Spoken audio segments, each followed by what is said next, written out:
I know a man named Otis who invented a room, and his heart was filled with pride. I said to Mr. Otis, what does your room do? He said it goes from side to side. So I said, Mr. Otis, if you take my advice, you'll be the richest man in town. You gotta take that room that goes from side to side and make it go up and down. And that was good advice. Good advice. Good advice costs nothing and it's worth the price. Sing it, Joe! Sincerely doubt that the world could do without my good advice. Yeah! That's what I'm talking about. For those of you who don't know what this is, it's called Good Advice, right, Joe? That's right. The greatest show ever on Spreaker.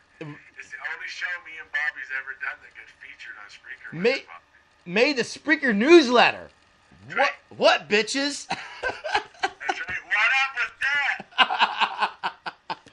Hey, it's my buddy Zach, whose real name I can't pronounce. What's up, buddy? Hey, Zach. We have a fan over in the Middle East. Isn't he the guy from the Middle East? Egypt.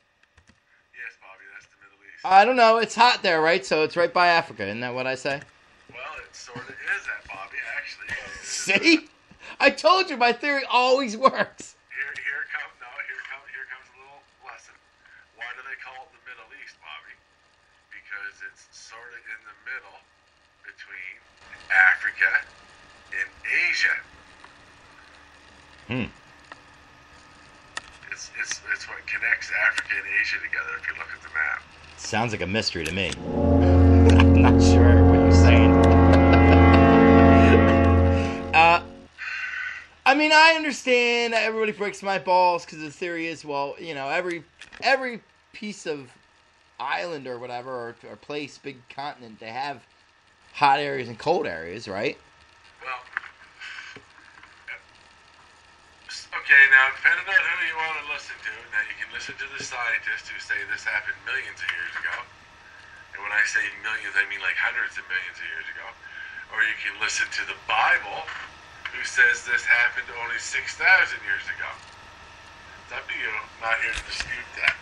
But way back then, all the land on Earth was all together, and it was called Panteria or something. Like it was all one great big landmass. And then, as time goes on, the continents all drift apart. Here's where I'm confused. Zach wrote, well, we call it the Arab home, not me. What does that mean? There's Arabs in Egypt? Yes, Bobby, that's the Middle East. Where did the Egyptians go? Now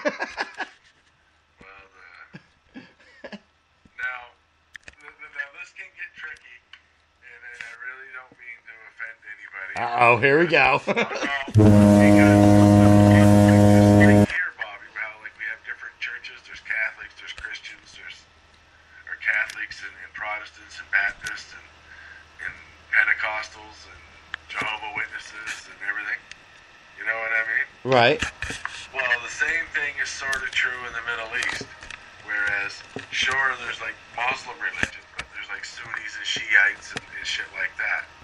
So, over in Egypt, I'm not exactly sure what the religious majority is and what the minority is.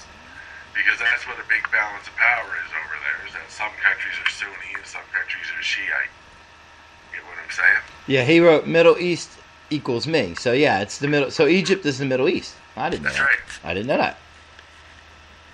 In Egypt, we have Muslims and Christians and Jews. That's right. Yeah. Jen's online, so she'll probably be coming in soon. If not, I'll tell her we're here.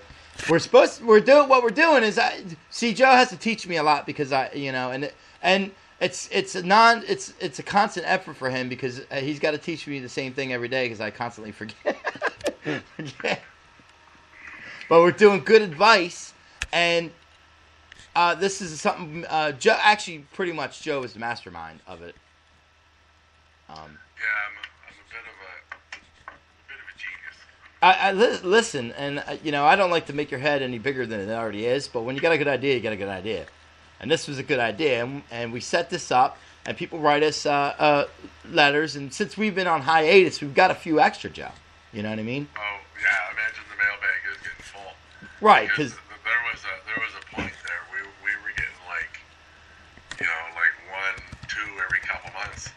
Yeah, right. I mean, it was just like we didn't have enough room for it all. I know. So now we've accumulated to at least 5 today. So Here comes Deb to walk all over it. all right, no, Deb can be a part of this. Remember, our style when the show was first done, we're going to turn into a segment for now, but when the show was first started, we like to always have a third party. I would love to get Deb to read something. We usually get somebody else, the third party, to read the letter. But I have the letters here with me. I'm up closer to the studios are here, I personally think Hair Crash needs to read them. Oh my God. Yeah, I think you're right. we got to get on that. I know goal, Bobby. I know goal. I didn't even get he snuck in and out, man. I didn't get a chance to do a show with him or even make a clip. He was in and out. He was gone. He didn't have any cigarettes, and he smoked my last one and then got skitsy and left. Yeah, you didn't have nothing to keep him there. Yeah, he couldn't handle the pressure. I mean, yeah, and plus he had his own, he had his own currency. If he didn't have, he had some kind of green, if whether or not it was money or not, you know what I'm saying? He had something to trade with. If you had cigarettes, he would have hung around. Yeah. And I would have been high as shit. I was already, I passed that up. I'm like, Keith, you got to calm down. He was just, like, he was trying to trade that for cigarettes because he didn't have the cigarettes. You should do something. Me and Bobby's live on air. What? I need you to take the battery out of the flashlight and put it in the charger. This? Yes. Put the charger. But this or this? No, Come in! Jesus Christ. just 1 sec, Bobby. His face was all sunburned and red. He said he didn't want to sleep in the shade of a tree because an apple might fall on his head. I said, Sir Isaac, you dumbbell, take my advice. Go right back there and sleep beneath that tree. And if you let that rotten apple fall down on your head, why, you'll discover gravity. And that was good advice. Good advice. Good advice costs nothing and it's worth the price. The world's a better place since I gave the human race my good advice. A man named Mr. Waterman invented a tube. He was sad because it sprung a little leak. He said, darn it, when I hold my tube on a piece of paper, the ink leaks out and makes a little streak. He said, I've got to find a way to stop that leak. I'll start working on my leak-proof tube again. I said, Waterman, you idiot, don't stop that leak. You just invented a fountain pen. And that was good advice. Good advice. Good advice costs nothing and it's worth the price. I'm so worldly wise, I should get the Nobel Prize for good advice. All right, so we had to take a quick hiatus. I hung up on Joe just because he said he'll be back when he's done. He had company, somebody came in. And we're doing good so far, so I didn't want to ruin the segment, which used to be a show, turn it into a segment, and we'll try to throw it on that Shed show, and we'll probably can convert it when me and Joe are going to do our own show, another show as well. We got to work out the kinks. 3 more days till the carnival's over. I'll be out off of work. Got Jen in the chat room. Zach's in the chat room. Zach says, before we get to the letters, Jack says, how is the government shutdown affecting you? I wrote, I'll let you know when I go for my unemployment, LOL, because the simple fact is, I don't think it's going to affect us at all because, I mean, they're saying, like, here in America, it's government and state, they're separate, blah, blah, blah. And even though it's they're government jobs. It's weird. Like, I don't think they're shutting down. Everybody's talking like we're gonna be fine. Like unemployment and HUD and all these things that people are on really isn't gonna affect them. It's just like the White House, the big wigs, I guess. I don't even know. But like I said, if it slows it down, or if they say, well, we're unemployment shut down, then it's going to affect me big, because then I got to go all effing winter or until they fix this problem to get any money while I'm off looking for a better job.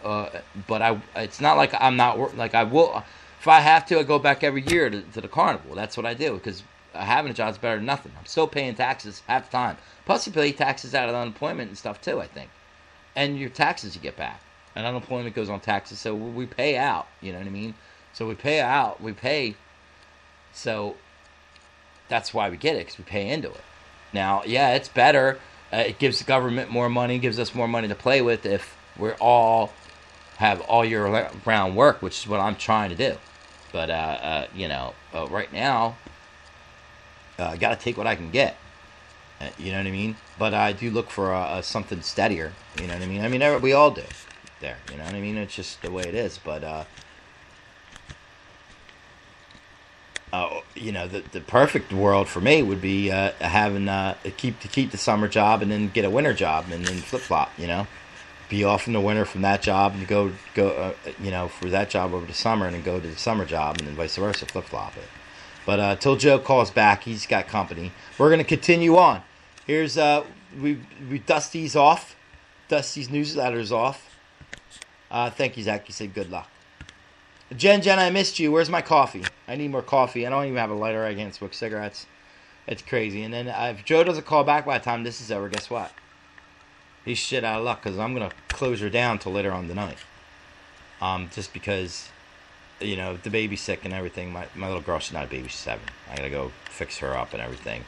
But let's see. The first one is good advice is, dear good advice. My husband and I go out to dinner once a month with a couple we have known for years. Joe is an active conversationalist. His name happens to be Joe. While my husband is fairly quiet. The problem is Joe addresses only me and stares at me throughout the meal. I think it's just a bad habit he has acquired.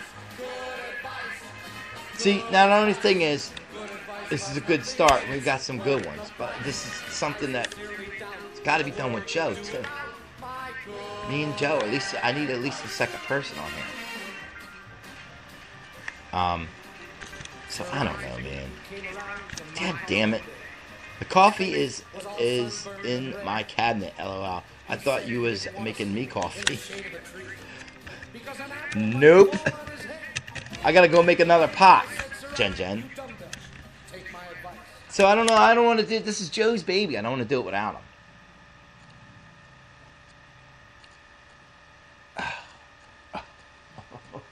He's killing me. Butt munch, she said. I'm just saying, like, it